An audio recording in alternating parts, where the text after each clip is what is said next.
Hadirin selanjutnya, marilah kita dengarkan bersama ceramah kebangsaan dengan tema Merawat Persaudaraan Kebangsaan yang akan disampaikan oleh pimpinan Pondok Pesantren Tahfizul Quran LP3IA Narukan Rembang, Kiai Haji Ahmad Bahaudin Nur Salim.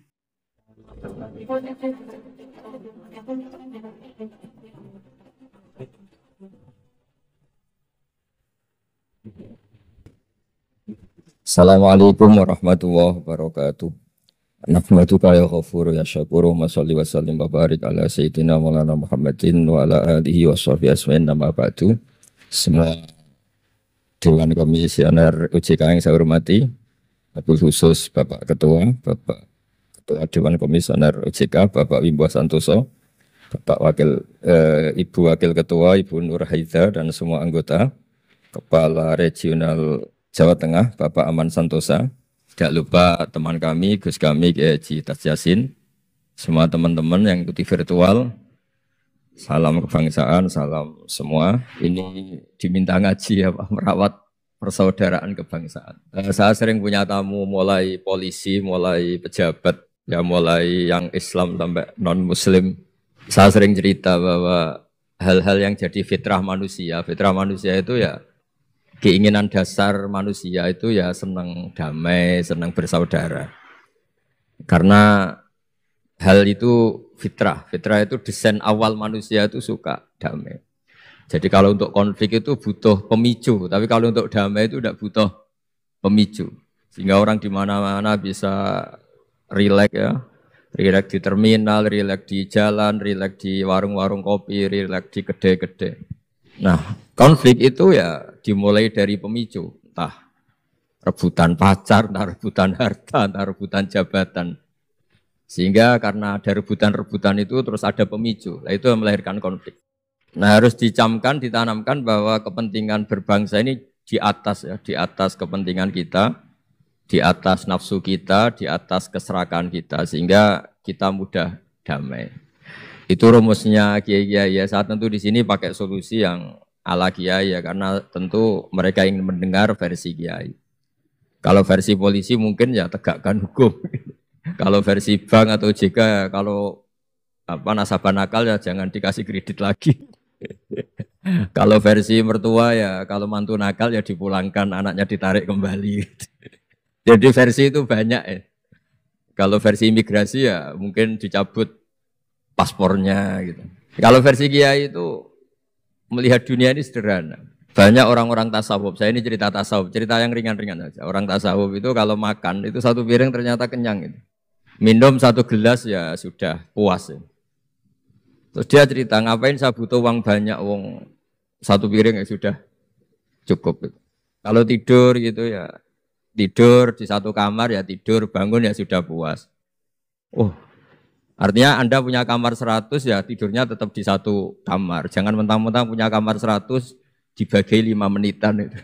Karena eman kalau kamar yang lain nganggur gitu. Artinya kalau punya kamar 1 cukup, ngapain ingin punya kamar banyak. Jadi sebetulnya kalau kita punya rumah banyak itu nambah kebingungan karena yang sana yang rumah siapa, yang sana siapa. Ya kalau dianggap prestasi, kalau dianggap tambah bingung karena mau tidur saja di rumah mana ya gitu. Di kamar mana ya? Kalau miskin kan enak. Sudah itu aja, gak ada banyak pilihan. Artinya dengan cara seperti itu sebetulnya merajut kebangsaan itu lebih mudah. Karena awal dari segala perpecahan, segala konflik itu mau menang sendiri. Sehingga dulu cerita-cerita orang sufi, kalau dengar itu tetangga kamu tidak cocok, partai sebelah tidak cocok, terus ormas sebelah tidak cocok, itu jawabannya lucu. Sebetulnya saya sebagai manusia kalau ada orang tidak cocok itu tersiksa, tapi bagus lah. Kalau tidak cocok itu tidak utang saya, tidak pinjam uang saya, tidak pinjam mobil saya. Sehingga jadi gampang gitu. Artinya jadi gampang itu ya orang yang baik sama kamu ya baik, karena Anda punya mitra, punya teman. Yang sedang enggak senang kamu juga baik. Di mana-mana orang pinjam uang itu gara-gara seneng, gara-gara cocok. Jadi tidak cocok ya ada berkahnya sendiri. Jadi dengan cara pandang seperti itu hidup itu rileks. Itu kalau teman-teman yang utang itu pasti temennya itu. Ada musuh kamu utang kamu. Jadi musuh ya punya berkah sendiri. Tapi jangan musuh yang sampai nikah, menembak itu enggak berperadaban. Suatu saat Imam Syafi'i itu pernah didatangi orang itu, ketemu beliau cium tangan, hormat. Setelah di luar ternyata orang itu mencaci maki. Coro Jawa ngerasani tadi, kata Pak Wimbah karena orang Solo itu ngerasani. Ketika Imam Syafi'i dilaporin orang itu di depan Anda menghormati, kalau di luar itu ngerasani itu, menghina, mengata-ngatain. Jawabnya Imam Syafi'i lucu. Alhamdulillah berarti saya wibawa katanya. Di depan saya tidak berani. Dijawab enteng saja, tidak dijawab serius. Berarti saya wibawa. Di depan saya buktinya tidak berani. Nah Islam itu ngajari itu semua. Ngajarin ketika kita disenengin orang banyak itu ya poin atau aset. Karena kita harus kerja sama atau sama-sama kerja dengan banyak pihak. Tapi kalau ada orang lain yang sedang tidak senang atau tidak cocok, itu juga ada berkahnya sendiri karena dia bisa mandiri. Itu kalau mantu-mantu itu tidak tukaran sama mertuanya, itu tidak mandiri-mandiri. Disuruh mertuanya mangan ramangan kumpul, yuk tambah suwe tambah goblok itu, tambah lama tambah goblok itu. Baru gara-gara terlalu cocok kan. Kalau agak-agak tukaran, agak-agak konflik itu malah cepat mandiri. Sehingga perajut kebangsaan itu ya harus dipikir secara luas. Ada teman-teman yang mungkin nggak mau pulang kampung, maunya tetap di Belanda, di Amerika. Tapi ternyata niatnya memfasilitasi kalau ada mahasiswa yang ke sana, ada yang dijujuk gitu. Ada yang dijujuk, sehingga bangsa ini bisa menimba ilmu di berbagai negara. Termasuk dulu di Mekah itu ada namanya Syekh Mukhtar. Itu semua dulu nggak ada hotel, semua orang haji pasti numpang dalamnya atau rumahnya Syekh Mukhtar. Beliau nggak pulang karena jagani semua yang haji di Indonesia biar gampang. Artinya jangan kira teman-teman yang sedang di Mekah atau di Medina atau di Eropa atau di Amerika terus anti kebangsaan, enggak juga. Ternyata mereka bisa memfasilitasi kita saat kita di sana. Wawasan kebangsaannya juga hanya menjadi fasilitator atau menjadi mediasi atau jadi sarana kalau ada teman-teman ke sana. Begitu juga para wali. Ini cerita, mungkin cerita yang enggak ada di OJK, cerita wali Pak Wim. Wali itu kalau disuruh mikir kredit, disuruh mikir cara bantu orang miskin itu ya enggak pati bakat gitu. Tapi komunikasinya langsung sama yang punya. Jadi alam raya ini dengan segala variannya itu milik Allah Subhanahu wa taala. Jadi kalau Anda ingin merubah lakonnya wayang, itu enggak usah ngerayu Gatot Kaca disuruh jadi Semar atau disuruh jadi Bagong, itu susah, mereka enggak mau. Pasti mempertahankan karakter masing-masing. Itu ngerayu dalangnya saja, ini lakonnya diganti gitu. Nah wali itu gitu, kalau merubah Indonesia itu ya komunikasinya sama Allah. Karena yang mengendalikan alam raya ini Allah Subhanahu wa ta'ala. Kita tidak bisa mengendalikan pikiran orang. Sering ada orang itu, ini cerita yang ringan-ringan saja, tapi barokahnya cerita ini nanti gampang merajut persaudaraan. Bapak itu, bapak saya, Kiai Haji Nur Salim, itu paling suka itu sama orang yang agak sombong. Sombong itu ya, ketua RT sudah bangganya Masya Allah. Dia punya motor satu sudah kayak orang paling kaya di dunia. Punya istri yang sebetulnya ada cantik, ya dia ngira istrinya itu paling cantik di dunia. Dia agak ganteng yang merasa paling ganteng di dunia. Saya dulu ya iskal itu janggal. Kenapa sih kok seneng kancanan orang sombong? Ternyata orang sombong itu orang yang paling gampang syukur. Orang gampang syukur. Tapi kalau ketemu orang yang kelihatannya sopan, apa saya hanya RT, apa saya hanya di OJK, saya ada menteri saya ada presiden. Presiden merasanya presiden di negara ketiga, dunia ketiga, bukan presiden superpower. Ketemu orang-orang yang tidak pernah puas itu kesannya tawadhu, ternyata pasnya itu tidak pernah puas, tidak pernah syukur. Lah yang sombong ternyata tidak sombong, dia gampang syukur. Ketua RT aja sudah merasa kayak presiden. Hanya pegawai OJK aja sudah merasa bangga, padahal dibuat suruhan Pak Simbol. Tapi senengnya, ini nggak disuruh seragam, sudah seragam semua. Saking senengnya. Iya. Bangga banget ya.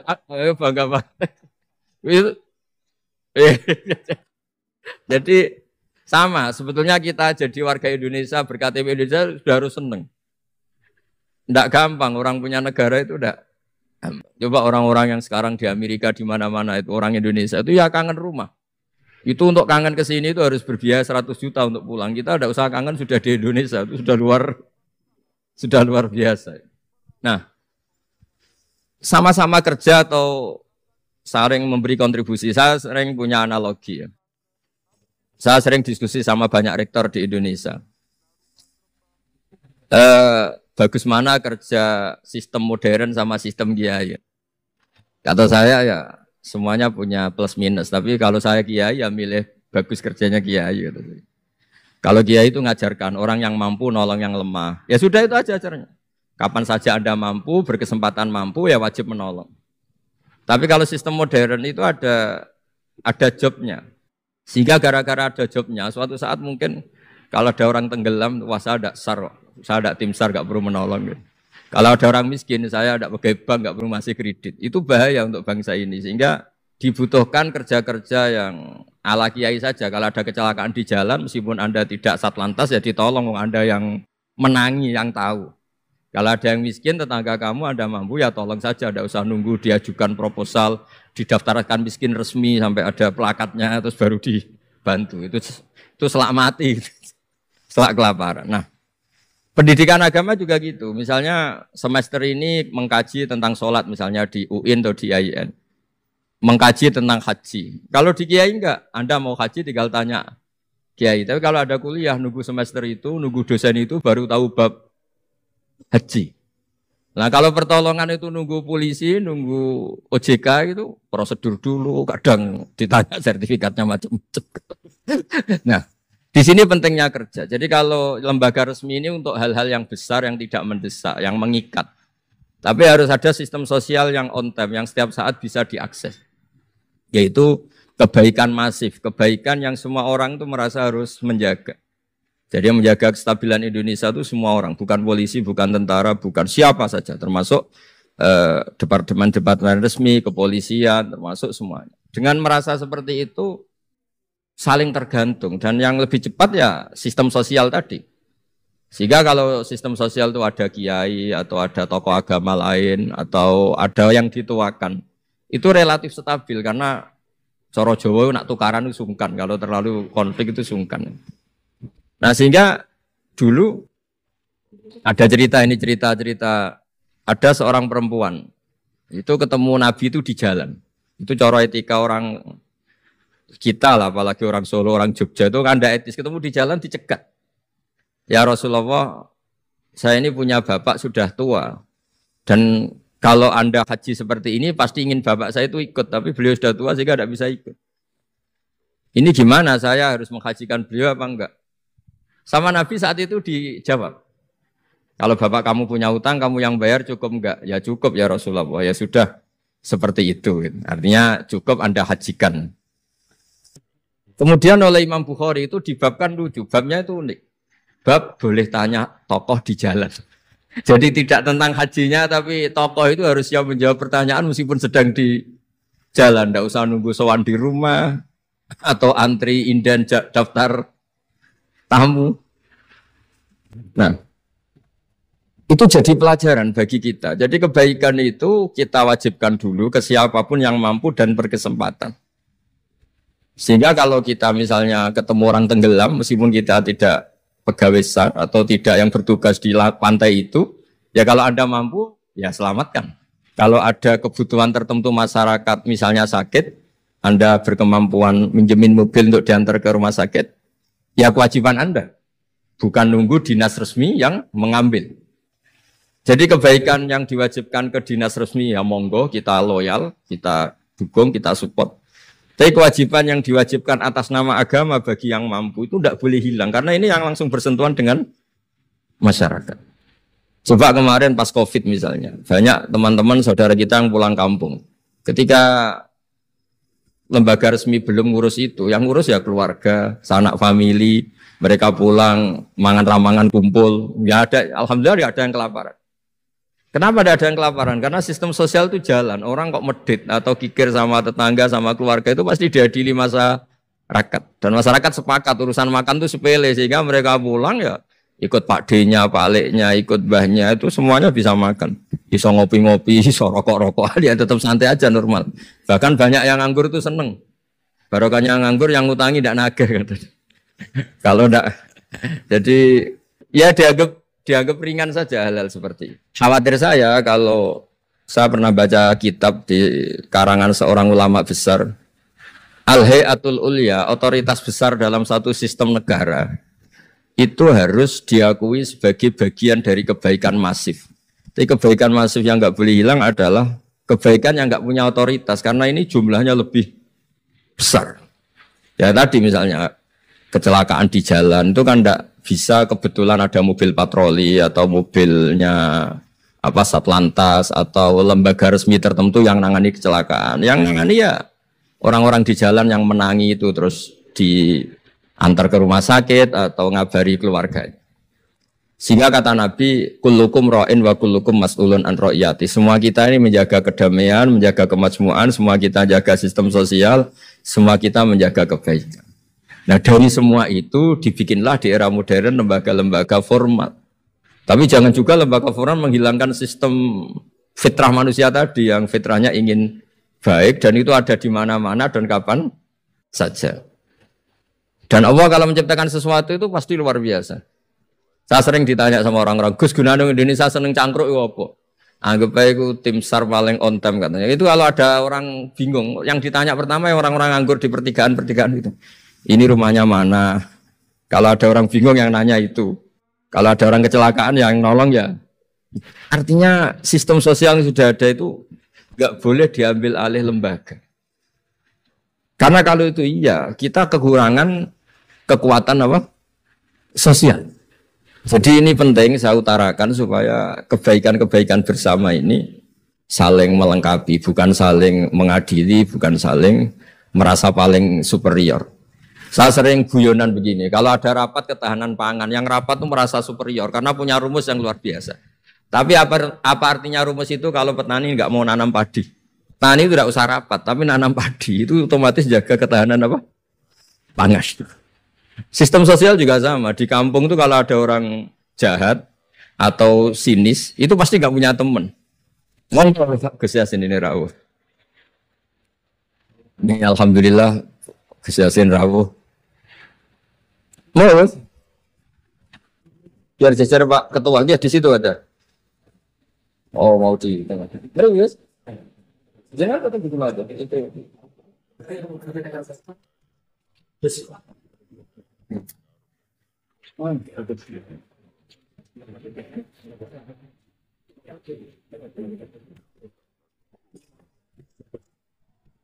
Ya saya teruskan supaya kenapa saya nyampaikan ini supaya energi sosial kita untuk menjaga kemajmukan, menjaga toleransi itu lebih masif.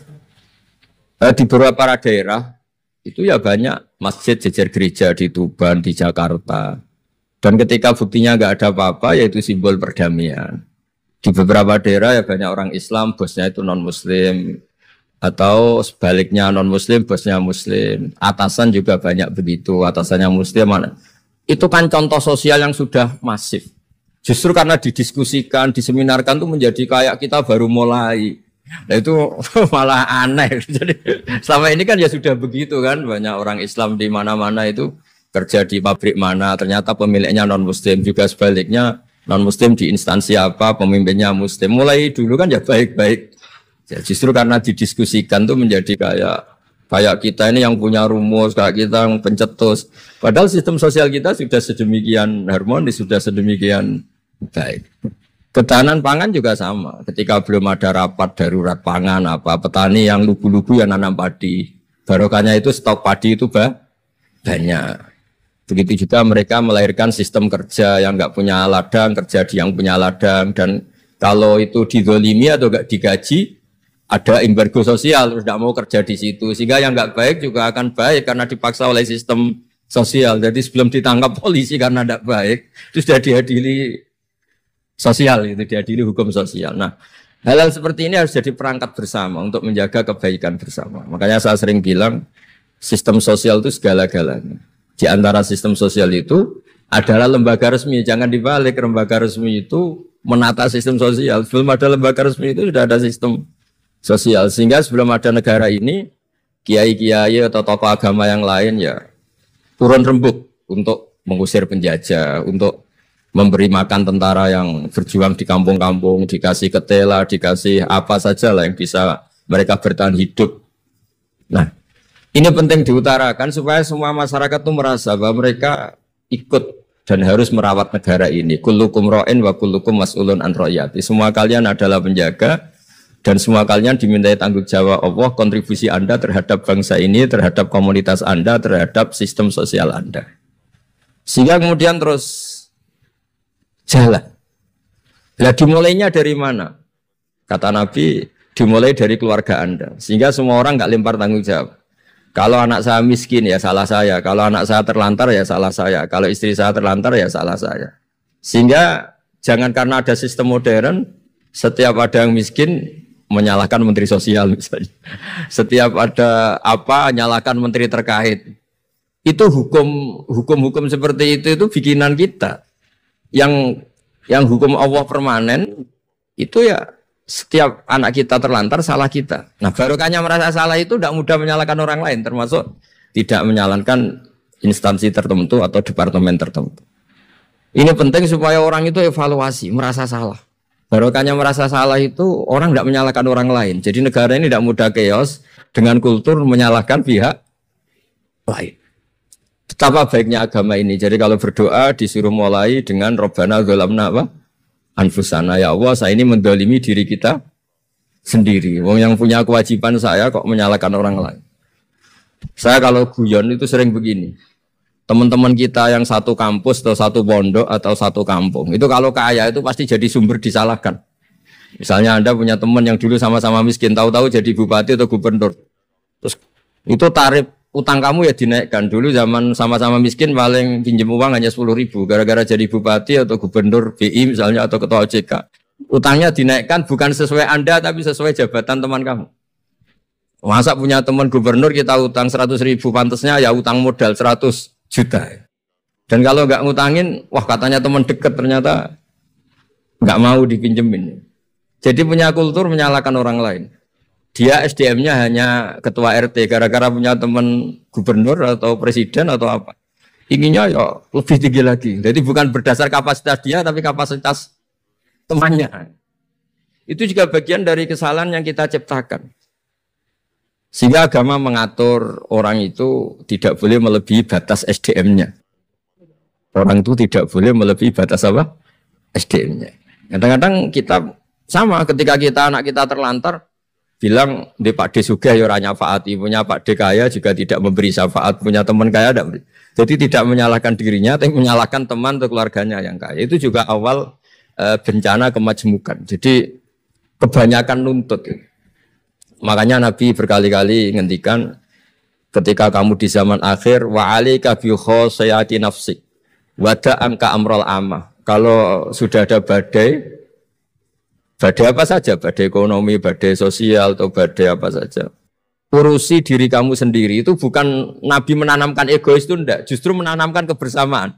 Barokahnya orang itu sibuk ngurus keluarganya sendiri, itu enggak kepikiran nyalakan orang lain. Jadi orang kadang salah tafsir itu justru seakan-akan kita diajarin untuk egois itu enggak.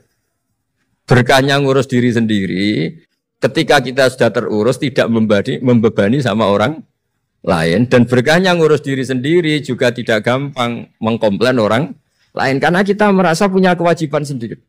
Tapi kalau kita ini terlalu modern, orang nggak punya uang, ini tanggung jawab Menteri Keuangan. Kalau miskin tanggung jawab Menteri Sosial. Kalau ada jalan rusak tanggung jawab PU. Oke, secara hukum kenegaraan misalnya mereka berkewajiban tugas itu. Tapi kalau itu untuk alasan menyalahkan, semangat kita menyalahkan. Dan agama itu tidak mengajari seperti itu. Agama itu mengajari Rabbana dzalamna anfusana, ya Allah, saya ini merasa mendolimi diri sendiri. Nah dengan seperti itu enak cara hukum sosial kayak tadi. Ketika Allah menciptakan orang tidak suka kita kadang ya Allah salah saya apa kok sampai orang tidak cocok saya. Kamu lupa Allah mendesain orang tidak cocok kamu supaya ada utang kamu, tidak ganggu kamu. Barokahnya tidak cocok itu tidak minta uang kamu. Nah itu yang saya ingin ditiru. Jadi perilaku ulama-ulama besar kayak Imam Syafi'i itu kalau tadi berkali-kali saya ngomong ya Aba Abdillah, panggilannya Imam Syafi'i ya Aba Abdillah, orang itu tidak cocok kamu. Ya baguslah dia merdekakan saya, dia tidak akan pinjam uang saya, tidak pinjam mobil saya, tidak akan ganggu saya, tidak cocok. Kalau dia hajatan juga tidak ngundang kamu, jadi tidak cocok itu ya barokahnya ya banyak. Nah kenapa banyak kiai tidak dimintai rembukan masyarakat padahal dituakan? Karena kalau semuanya minta rembukan kiai itu disarankan mondok semua. Padahal barokahnya negara ini ya ada yang kuliah, ada yang jadi polisi, ada yang jadi tentara. Kalau rembukan semua sama kiai disanakan mondok semua. Nanti yang jadi polisi siapa, yang jadi dokter siapa. Nah barokahnya kadang-kadang kiai ditinggalkan, nggak diajak rembukan itu ya varian-varian profesi itu banyak. Kiainya juga ada harus tersinggung. Ini katanya nuakan saya apa-apa diputuskan sendiri, ada usah seperti itu ya biasa aja. Jadi kemajmukan, menjaga kemajmukan itu dimulai dari semua orang merasa berkewajiban menjaga perdamaian ini, menjaga keharmonisan ini. Tentu dimulai dari merasa wajib pada dirinya. Ini penting supaya tidak ingin menyalahkan orang lain atau terbersit menyalahkan orang. Terus kedua, bahagia dengan dirinya tadi. Misalnya orang yang paling miskin di Indonesia. Itu ternyata tadi saya utarakan, saya punya kitab-kitab tasawuf banyak. Itu lucu-lucu dan jadi gampang hidup itu. Misalnya dia miskin makan satu piring kenyang. Kenapa saya harus korupsi? Kenapa saya harus mencuri? Wong makan satu piring juga sudah kenyang. Terus dia menghitung. Orang sampai kaya raya, itu makannya sampai meninggal, misalnya 60 tahun, jumlahnya sama orang miskin, ternyata jumlah yang dimakan yang sama, jumlah yang diminum ya sama. Terus ada pertanyaan, saya pernah digugat juga pas dalam satu acara. Tapi kalau orang kaya ingin apa saja kan kesampaian, Gus. Ingin beli mobil kesampaian, ingin beli pesawat kesampaian. Saya tanya, ya orang kaya inginnya tidak seperti itu. Misalnya inginnya mungkin jadi presiden, inginnya jadi gubernur, kan ada aja enggak kesampaian. Tetap aja ada enggak kesampaian. Kadang-kadang, wah enak jadi anaknya presiden, anaknya gubernur, apa saja kesampaian. Banyak juga anaknya presiden mungkin ingin anaknya jadi presiden ya enggak kesampaian. Anaknya kiai ingin anaknya jadi kiai ya enggak kesampaian. Mungkin anaknya jenderal, anaknya ingin jadi jenderal. Dan dia nyontohkannya kan, wah kalau jadi orang kaya itu enak, ingin makan di apa saja kesampaian. Masa orang kaya seleranya hanya ingin apa? Makanin. Artinya ada saja yang enggak sama. Misalnya orang jadi Raja Arab Saudi, ada aja enggak kesampaian. Mungkin bayangkannya ya ada yang demo, ada yang komplain, semua anak yang diinginkan putra mahkota jadi ya enggak gampang kesampaian. Nah, kemudian dia berpikir lagi. Saya ulang lagi ya. Dia berpikir lagi si orang miskin tadi. Misalnya dia ke hutan atau ke gunung, wah enak jadi bupati, gubernur, apa-apa difasilitasi negara. Terus dia mikir, tapi mereka punya atasan. Ditegur atasannya takut, diatur atasannya takut. Kok enak saya nggak punya apa? Atasan nih. Tapi intinya itu, bagi saya semua itu harus dikawal oleh hukum. Jadi melakukan perintah Allah itu nikmat. Sehingga Anda misalnya ketua OJK atau gubernur atau wakil gubernur atau kiai, nikmat tertinggi itu karena melakukan perintahnya Allah Subhanahu wa taala. Kita disuruh jaga Indonesia, disuruh jaga keluarga.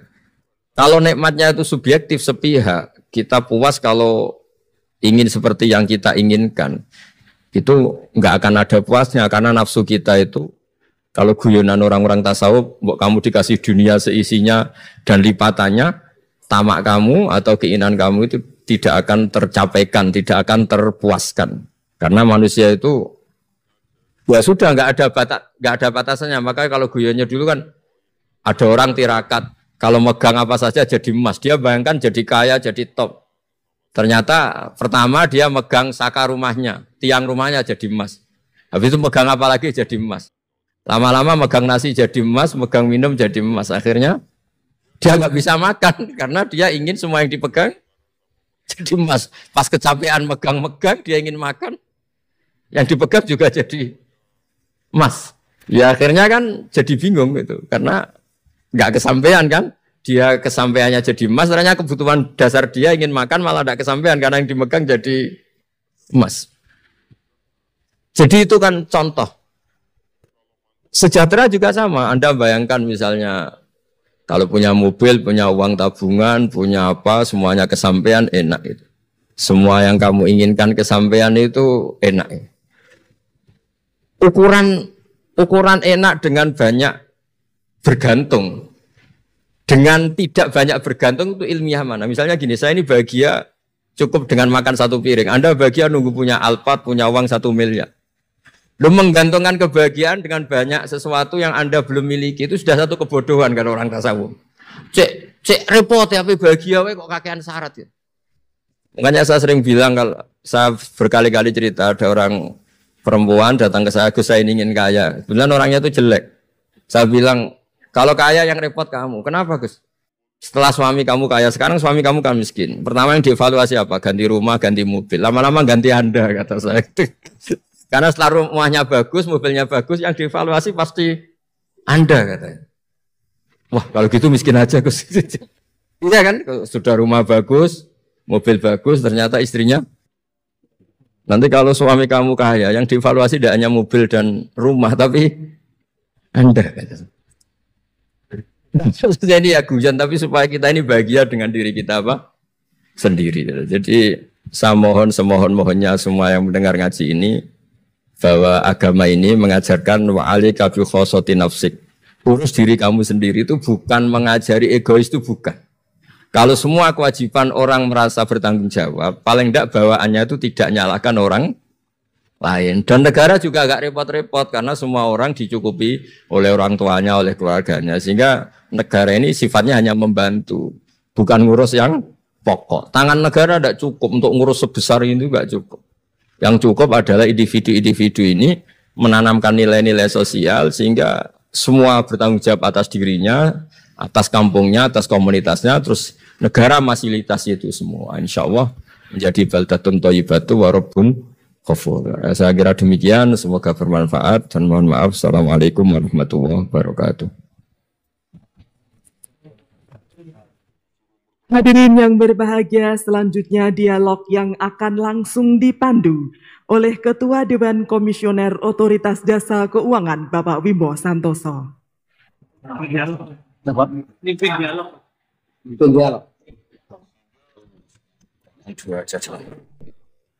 Kasih. Mohon maaf, tadi kami lagi ada berdialog kelas tinggi tentang mensyukuri apa yang kita punya. Nah, itu tadi kan situ kan. Jadi tadi apa yang disampaikan kepada Gus Baha tadi, ya, Gus Wagub itu falsafahnya tinggi. Falsafahnya tinggi. Apa kita bisa mensyukuri yang kita punya? Ya. Jangan, ya memang orang tadi kan tidak pernah puas. Ditakdirkan manusia itu memang tidak pernah puas. Ya. Tapi bagaimana kita bersyukur apa yang kita punyai ini, inilah yang pemberian Allah. Pasti ini sudah seadil-adilnya. Ya. Dan kita insya Allah kalau kita bersyukur dan melakukan apa yang kita lakukan dengan batas kepuasan yang terukur oleh kita, ya, ini insya Allah kita akan mendapat berkah. Ya. Bahkan sebenarnya kalau berkah yang melimpah itu doa kita, keinginan kita, ya itu pasti insya Allah diberikanlah sama yang Maha Kuasa. Ya. Itu ini luar biasa. Terima kasih Gus Bahar, Gus Wagub. Ini tadi sudah kita mulai. Ya. Ini terima kasih bisa rawuh. Nah, rasanya ini suatu hal yang luar biasa. Kita juga bisa ketemu dalam temanya ulang tahun ke-10 OJK. Gus Wagub ya. Tadi kita bilang meskipun kita baru 10 tahun kita udah akil balik ini, Bang. Malah udah ada yang setengah tua ini kita ya. Jadi ibarat ilmu atau ibarat umur itu pengalaman udah tidak diragukan lagi lah ya, terutama dalam hal bagaimana kita menjalankan tugas-tugas ini. Oke, terima kasih sekali lagi Gus Baha, Gus Wagub atas rawuhnya. Ini mungkin kita buka untuk berdialog. Dialog. Ini kebetulan ada Bu Waka, Wakil Ketua Dewan Komisioner OJK bersama kita dalam Vikon, dan juga ada Pak Ahmad Hidayat, ya. Ada Pak Tirta, welcome Pak Tirta sudah hadir. Ya, Pak Tirta Segara ini adalah anggota Dewan Komisioner in charge untuk edukasi dan perlindungan konsumen. Ini penting. Ini bagaimana membina masyarakat Ya, ini Pak Tirta ini porsinya, terutama masyarakat yang nasabah kita. Oke, kita coba kita kasih kesempatan pertama kepada Bu Waka kalau ada yang mau ditanyakan atau Bu Waka bisa. Assalamualaikum warahmatullahi wabarakatuh. Bapak Ketua yang kami hormati, Gus Baha yang kami hormati, dan juga Gus Wagub. Alhamdulillah kita bisa mendengarkan tausiah atau tausiah pada siang hari ini, dan tadi sangat bermanfaat Gus Baha. Jadi berapa yang saya pahami bahwa kelihatannya enteng ya, enteng sekali kalau kita bisa mensyukuri apa yang kita miliki dan juga apa yang kita dapatkan selama ini, karena memang tadi semuanya adalah milik Allah. Saya sedikit ingin mendapatkan pencerahan lebih lanjut, Gus Baha. Pertama tadi Gus Baha juga mengatakan bahwa masing-masing itu ada porsinya lah katakan ya. Jadi dari kiai juga, bapak para kiai juga ada porsinya ya untuk di masyarakat. Dan kemudian ada juga bagian katakanlah pemerintah atau kita-kita yang bekerja di pemerintahan juga ada perannya, fungsinya untuk bangsa kita ataupun untuk kehidupan kita. Sama dengan kita, ketika saya disuruh mimpin Gubernur Jawa Tengah mendampingi Mas Ganjar, saya nggak akan berebut posisi sama Mas Ganjar karena saya harus melengkapi. Jadi Mas Ganjar yang tidak dilakukan apa ya itu yang saya lakukan. Ada begitu juga sebaliknya. Jadi ini saling melengkapi sehingga perjalanannya itu indah. Mari kita bersama-sama berdoa kepada Allah Subhanahu wa taala, Tuhan yang Maha Esa, dan izin saya memimpin dengan agama Islam. Untuk yang agama selain Islam silahkan menyesuaikan. Bismillahirrahmanirrahim. Alhamdulillahirabbil alamin, hamdan na'imin, hamdan syakirin, hamdan yuafi ni'amahu wa yukafi'u mazidah. Ya Rabbana lakal hamdu kama yanbaghi li jalali wajhika wa 'azimi sultanik. Allahumma shalli ala sayyidina Muhammadin salatan tamla'u khaza'inallahi nura wa takunu lana walil mu'minihi wa sahbihi wa sallim tasliman katsira. Allahumma nas'aluka ya ilahana an taj'al hadzal balad Indonesia khasaya wa aminan mutma'innan wa sa'ira biladil muslimin. Allahumma wafiq ya ilah ana qa'idana ya Allah lima tuhibbu wa tarda. Allahumma ba'ad ya Allah anna al-munafiqin waj'al kaidahum ya Allah fi nuhurihim. Allahumma ij'al tadbirahum tadmiruhum ya Allah. Allahumma ya Allah, Allahumma ahmal Indonesia ya Allah wa nusami ya Allah qaidul urdun ya Indonesia ya Allah min kulli su'.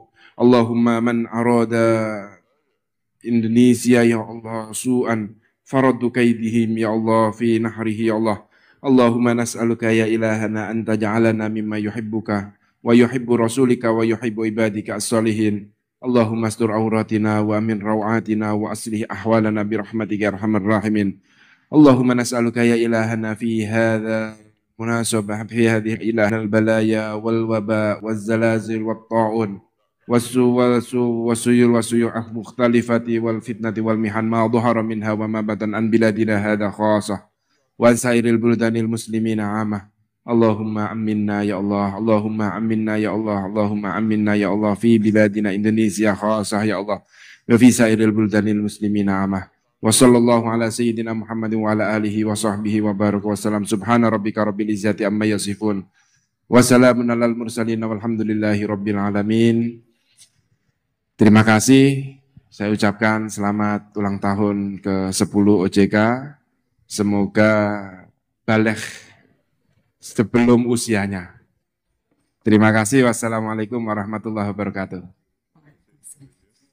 Hadirin yang kami hormati, dengan berakhirnya doa kebangsaan, maka berakhir pula seluruh rangkaian acara pada hari ini. Terima kasih atas kehadiran dan partisipasinya. Semoga doa kita didengar oleh Allah Subhanahu wa Ta'ala, Tuhan yang Maha Esa. Akhirul kalam, wabillahi taufiq wal hidayah. Wassalamualaikum warahmatullahi wabarakatuh. Selamat siang. Shalom, Om Santi Santi Santi Om, Namo Buddhaya dan salam kebajikan.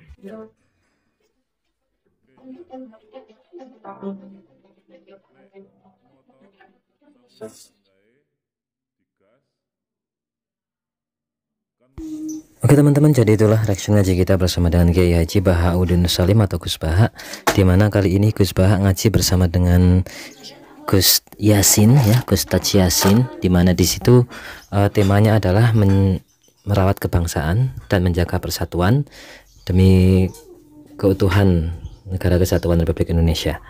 Dan beberapa yang memang sudah disampaikan oleh Gus Baha itu terkait dengan tadi itu ini sponsori ya, bukan sponsori sih, lebih ke diselenggarakan oleh OJK, Otoritas Jasa Keuangan.